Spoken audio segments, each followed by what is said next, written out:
जी जी। सबसे पहले तो आपका हम दैनिक लोक सदन देश में स्वागत करते हैं।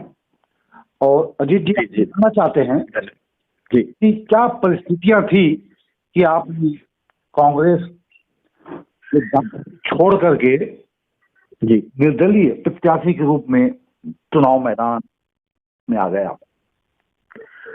देखिए, मैं लगातार 9 साल से कांग्रेस पार्टी से पार्षद था रायपुर नगर निगम में।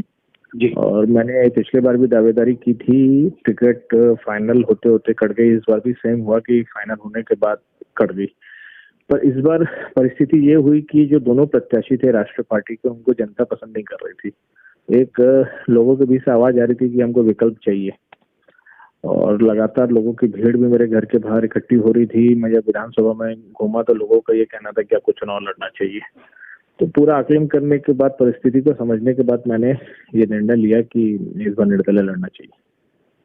जी जी। आपने क्या बड़ी गंभीरता के साथ कांग्रेस पार्टी से टिकट की अपेक्षा की थी, मांग की जी थी? बिल्कुल बिल्कुल। और देखिए, हमारी सीईसी सबसे हाईएस्ट बॉडी रहती है, चीफ इलेक्शन कमेटी। जी जी। उसमें 2 ही नाम गए थे इस बार, जो इससे पहले विधायक थे और मेरा नाम, 2 ही नाम पे चर्चा हो रही थी। और जितनी भी इंटेलिजेंस की रिपोर्ट थी, सर्वे की रिपोर्ट थी, उसमें सब में नंबर 1 मेरा नाम आ रहा था। और पिछले बार तो ऐसा हुआ था कि सीईसी में मेरा नाम सिंगल गया था रायपुर नॉर्थ से।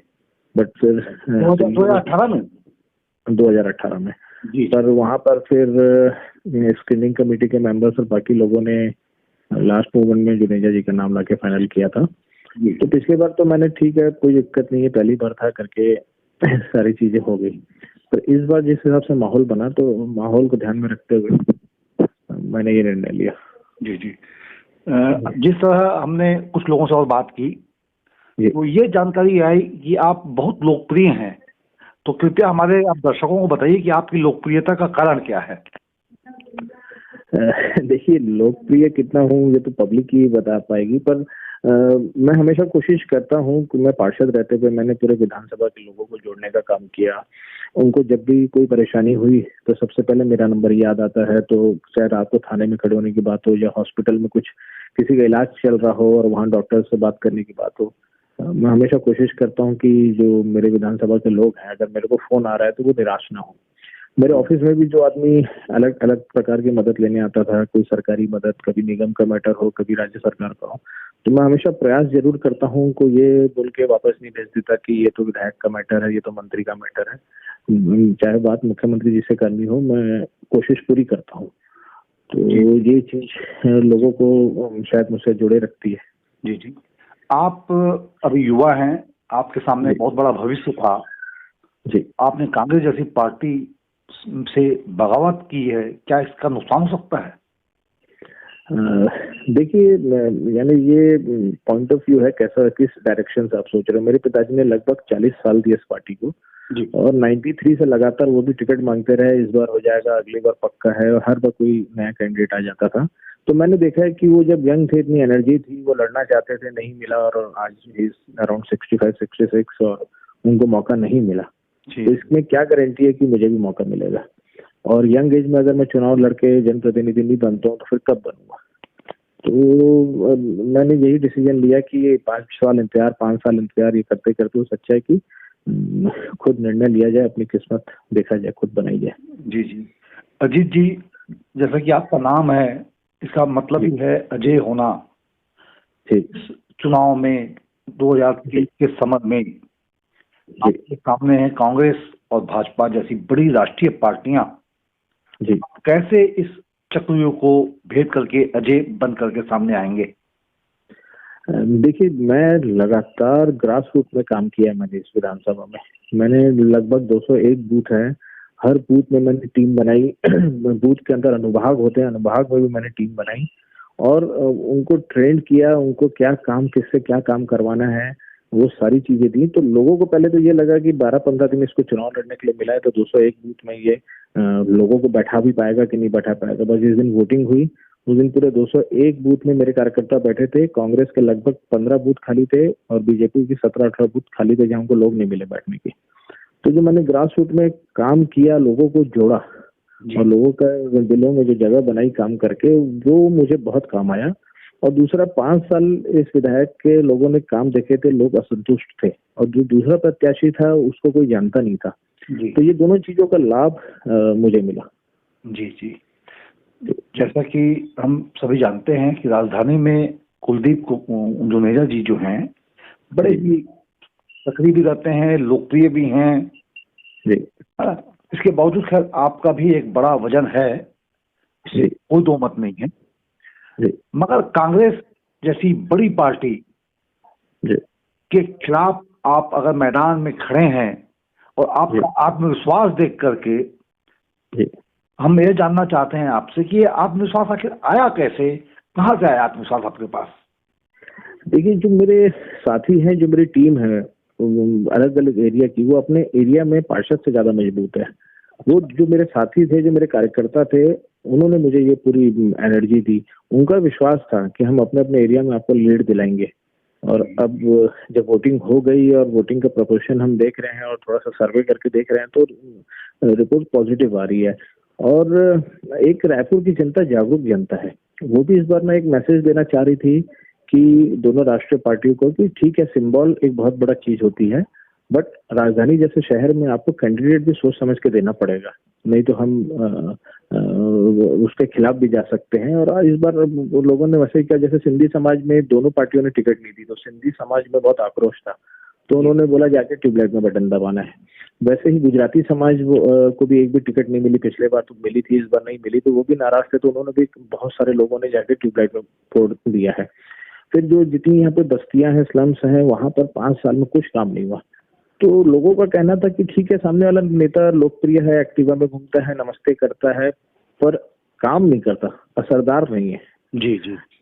तो पब्लिक ने बोला, यार इसको 15 साल से देख रहे हैं पर काम हमारा कुछ भी नहीं होता है, तो इस बार बदलाव करके देखते हैं। जी जी। अजीत जी, आपसे क्वेश्चन यह भी है हमारा कि आप जब हम ये कहना चाहते हैं कि कांग्रेस के आप एक महत्वपूर्ण व्यक्तित्व, हस्ती तो माने जाते हैं, ऐसे में जब आप निर्दलीय चुनाव आपने निर्णय लिया, तो क्या कुछ नेताओं ने आपको यह दबाव प्रभाव नहीं बनाया होगा कि आप कृपया न खड़े हों, इससे नुकसान होगा पार्टी को? जी नहीं, लगातार मुझे फोन आ रहा था, और मैंने हाउस से भी फोन आए, टीएस बाबा भी लगातार फोन कर रहे थे, हमारी प्रभारी मैडम के यहाँ से भी, जो सह प्रभारी हैं, उन लोगों को फोन आ रहा था। बट मैंने एकदम साफ शब्दों में कह दिया था कि मैंने नामांकन किसी में दबाव बनाने के लिए नहीं भरा है या किसी को डराने के लिए नहीं भरा है। मैं चुनाव लड़ूंगा और लोगों का समर्थन मिल रहा है तो मैं बहुत अच्छे से चुनाव लड़ूंगा। तो 2 तारीख तक तो सबको ये लगा कि दबाव बनाने की राजनीति और फॉर्म वापस ले लेंगे, पर जब मैंने फॉर्म वापस नहीं लिया तो फिर बहुत सारे लोग और खुल के आए मेरा सपोर्ट करने की, नहीं हम आपके साथ हैं। जी जी। अब आपसे अंतिम हम चलते चलते जानना चाहते हैं अजीत जी कि अगर से आपको जनता का सम्मान स्नेह मिलता है, आप विजयी होते हैं, तो आप 5 वर्षों तक क्या एक निर्दलीय विधायक बन करके काम करेंगे या फिर एक नई राह चुनेंगे कांग्रेस की? देखिए, मैं ये निर्णय 3 तारीख को लूंगा, और मेरा निर्णय इसी पर निर्भर रहेगा कि मेरी विधानसभा का विकास जी मेरे किस निर्णय से ज्यादा होगा। मैं उस आधार पर निर्णय लूंगा कि मेरे लोगों का फायदा मेरे विधानसभा में काम अधिक से अधिक करवा पाऊं। वो अब 3 तारीख को क्या परिस्थिति बनती है, उस दिन वो देख के फिर मैं निर्णय लूंगा। पर अभी मैं जिस तरह से निर्दलीय हूँ, तो मेरा झुकाव किसी भी पार्टी में नहीं है, दोनों तरफ नहीं है, और बड़ा न्यूट्रल होके और बिना बायस्ड होके निर्णय लूंगा मैं 3 तारीख को। जी जी जी। अच्छा भाई साहब, चलते चलते अपने बारे में थोड़ा बताइए, बहुत कम शब्दों में, आपकी शिक्षा दीक्षा। देखिए, मैंने अपनी स्कूलिंग रायपुर होली क्रॉस बरन बाजार स्कूल से की, फिर मैं पुणे सिम्बायोसिस कॉलेज से मैंने ग्रेजुएशन की इकोनॉमिक्स ऑनर में, और उसके बाद मैंने एमए किया पब्लिक एडमिनिस्ट्रेशन में, साथ में मैं आईएएस की तैयारी किया दिल्ली में। 2 अटेम्प्ट बचे थे, मैं वापस आ गया और यहाँ चुनाव लड़ लिया, तब से राजनीति की शुरुआत हो गई। अभी भी मैं रायपुर रविशंकर यूनिवर्सिटी से लॉ कर रहा हूँ, अगले महीने मेरा 3rd सेमेस्टर का एग्जाम है, आज ही फॉर्म भर के आया हूँ। जी जी। और अभी 37 एज है, 27 साल की उम्र में मैं पहली बार पार्षद बना था, और उस समय वित्त विभाग का अध्यक्ष था, तो 27 साल की उम्र में मैंने पहली बार रायपुर शहर का बजट भी पेश किया था। तो यहाँ अब लगातार दूसरी बार पार्षद हूँ। जी जी।